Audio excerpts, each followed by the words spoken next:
जिलाधिकारी ने सुना फेरी पटरी ठेला व्यवसायियों का दर्द। नगर आयुक्त के लिखित पत्र की अवहेलना कर रहा है पुलिस प्रशासन। अभिषेक निगम। फेरी पटरी ठेला व्यवसायियों को मिला अधिवक्ताओं का साथ। अधिवक्ताओं ने उठाया फेरी पटरी ठेला व्यवसायियों के पुलिस उत्पीड़न का मुद्दा। संवाददाता जमील अख्तर, वाराणसी। आज दिनांक 24 जुलाई 2025 दिन गुरुवार समय प्रातः 11 बजे जिला मुख्यालय कचहरी वाराणसी पर बड़ी संख्या में प्रधानमंत्री नरेंद्र मोदी की फोटो लगे पोस्टर लेकर राष्ट्रीय फेरी पटरी ठेला व्यवसायी संगठन महासचिव अभिषेक निगम के नेतृत्व में वाराणसी जिलाधिकारी सत्येंद्र कुमार को पत्रक सौंप समस्याओं से अवगत कराया।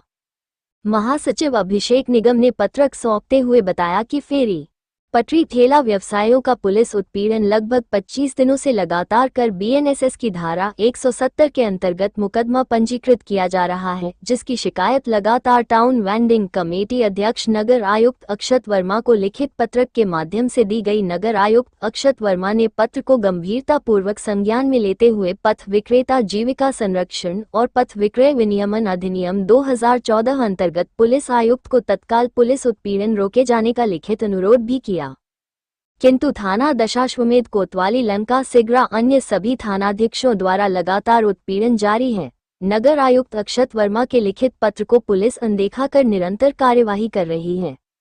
ज्ञापन लेते हुए जिलाधिकारी सत्येंद्र कुमार ने कहा कि सभी विभागों के उच्च अधिकारियों से जल्दी ही संवाद स्थापित कर स्ट्रीट वेंडरों के लिए जल्द वेंडिंग जोन बनाकर स्थापित कराया जाएगा। तब तक तत्काल पुलिस उत्पीड़न पर रोक लगाने का निर्देश जारी किया जाएगा। ज्ञापन सौंपने में मुख्य रूप से सेंटर बार एसोसिएशन प्रबंध समिति सदस्य अधिवक्ता आशीष शर्मा, अधिवक्ता शशांक श्रीवास्तव, अधिवक्ता गोपाल सिंह, अधिवक्ता शशि राय, अधिवक्ता शशि भूषण मिश्रा, विकास यादव, राजेंद्र प्रसाद सिंह, हरिशंकर सिन्हा, लक्ष्मण केसरी, प्रेमचंद पांडे, मनोज जायसवाल, संतोष शुक्ला, मनीष यादव, रतन सेठ, शारदा सोनकर, लखू सोनकर, अनमोल निगम, मनोज गुप्ता, शीला कुंती, मुन्नी, रेखा सरस्वती, पूजा रामलिखियानी उपस्थित थे। राष्ट्रीय महासचिव राष्ट्रीय फेरी पट्टी ठेला व्यवसायी संगठन। आज किस तरह का ज्ञापन लेने आए, किसको ज्ञापन दिया गया? लगातार महीनों से हम पटरी व्यापारियों के साथ शहर के सभी थाना प्रभारियों द्वारा हमारे ठेला पटरी वालों की रेहड़ियों को पकड़ लिया जा रहा था, उनका सामान जब्त कर लिया जा रहा था, ठेला पटरी वालों को ले जाके घंटों घंटों थाने पे बैठाया जा रहा था और उनको हथकड़ी बांध करके, जैसे उन्होंने बहुत संगीन अपराध कर दिया हो, ऐसा मुलजिम बना करके उनको थाने में बैठा के उनकी मानसिक प्रताड़ना की जा रही थी, जिसके विरोध में हम आज जिलाधिकारी महोदय के पास पत्रक सौंपने आए हुए हैं और उनसे बातचीत के दौरान हमने अपनी तमाम समस्याओं से उन्हें अवगत कराया। उन्होंने इस बात के लिए आश्वस्त किया कि कहीं ना कहीं उन्होंने माना कि विभागों का आपसी कोऑर्डिनेशन न होने की वजह से ये लगता है कि उत्पीड़न लगातार हो रहा है।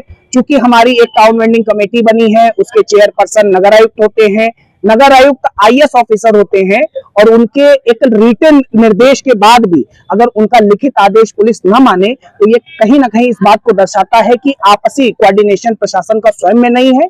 और सरकार की जो नीति है ठेला पटरी वालों के लिए, एक कह लीजिए ड्रीम प्रोजेक्ट है पीएम स्वनिधि, उस पीएम स्वनिधि को कहीं ना कहीं नजरअंदाज किया जा रहा है। उन लाभार्थियों के साथ लगातार निरंतर उत्पीड़न किया जा रहा है। मेरा यहाँ के जिला प्रशासन के सभी उच्च अधिकारियों से निवेदन होगा कि देखिए, किसी का उत्पीड़न करके, किसी पे मुकदमा लाद के, किसी की प्रताड़ना करके, इस तरीके का व्यवहार करके कोई समस्या का समाधान नहीं होना है। पहले तो एक टेबल पे बैठ के बातचीत करना होगा और अगर जहां समस्या है उस समस्या का निदान प्रशासन को भी करना होगा और पटरी व्यापारियों को भी ये सोचना होगा अगर कहीं जनहित में, कहीं यातायात में बाधक है तो उनके लिए वेंडिंग जोन का प्रोविजन बना हुआ है। उस वेंडिंग जोन में वो जाके अपनी दुकान लगाएंगे, व्यवस्थित रूप से लगाएंगे, लेकिन स्पष्ट रूप से जब तक वेंडिंग जोन नहीं बन जाता तब तक हम ठेला पटरी वालों को नहीं हटाया जा सकता। ऐसी हमारे कानून में धारा 3/3 में स्पष्ट आदेश है। इस आदेशों का उल्लंघन न करें और नहीं कहीं ना कहीं अगर सरकार के बाद अगर कोर्ट संज्ञान लेगा तो काफी फिर लोगों को भी तकलीफ का सामना करना पड़ेगा। जिला अधिकारी महोदय ने इस बात के लिए आश्वस्त कराया है कि हम नगर आयुक्त से और तमाम जितने भी सक्षम अधिकारी हैं, उच्च अधिकारी, उनसे एक संवाद करके एक बीच का रास्ता निकालने का प्रयास करेंगे और तत्काल इस उत्पीड़न पे रोक लगवाने की भी एक पहल करेंगे। पत्र जारी हुआ तो उस पत्र को लेकर क्या हुआ? मैं कह तो रहा हूँ कि एक आईएएस ऑफिसर ने पत्र जारी किया, उसका अनुपालन यहाँ की लोकल पुलिस नहीं कर रही है, तो कहीं ना कहीं आपसी तालमेल ना होना या मुझे लगता है कि सरकार के खिलाफ एक वातावरण बनाने का यह प्रयत्न किया जा रहा है, जिसको सरकार को भी ध्यान में लेना चाहिए। ये ठेला पटरी एक बड़ा वर्ग है और वोट देने का काम ठेला पटरी वाले करते हैं, न कि पुलिस करती है। Police law and order control करने के लिए है, पुलिस अपने नैतिक जिम्मेदारियों का कर्तव्य करे। ठेला पटरी वाले मतदाता हैं, इसकी चिंता सरकार कर रही है, तो सरकार के हिसाब से चलने का काम करे।